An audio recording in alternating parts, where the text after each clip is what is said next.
ከ1965 እስከ 1972 ላይ በአሜሪካና በቪየትናም መካከል በተደረገው ጦርነት አሜሪካን በአየር ኃይሏ ምክንያት በጣም ጦርነቱን ዶሚኔት አድርጋ ነበር እና አብዛኞቹን ድልድዮቿን የቪየትናምን ድልድዮች በጣም አፈራርሳባቸው ነበር።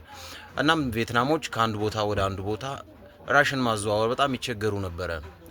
እንዴት አድርገው እንደሚያደርሱት የማያውቁም የጦር ስንቆቻቸውን እና አንድ መላ ይዘው ይሄዳሉ። ሴቶቻቸውን ወደ ጦር ሜዳ ስለማይልኳቸው ሴቶቻቸውን እንደ ድልድይ በመጠቀም ይሄም ሂዩማን ብሪጅ በመስራት በሴቶቻቸው አንድ ላይ በመቆም ሴቶቻቸው ምስሉ ከላይ ያለላችሁ በመቆም የእንጨት ርብራቦችን ይዛሉና ወንዶች ወታደሮች በዛ ላይ እየተሸጋገሩ ማለት ነው ስንቅ የሚያመላልሱ ነበረ። በተለይ ደግሞ የድልድይ ያለ ወይ ደግሞ ውሃ አካባቢዎች ላይ እንትን መስራት አይችሉም ነበር፣ እንደ ወደብ ነገር መስራት አይችሉም ነበርና ሴቶቻቸውን ወደብ ላይ እንደ መልህቅ ይጠቀሟቸው ነበር። ሴቶቹ ውሃ ውስጥ ገብተው ይቆሙና ጀልባውን ይዘው የሚቆሙበት ነገር ነበረ እና በጣም ስላስገረመኝ ላጋራችሁ ብዬ ነው።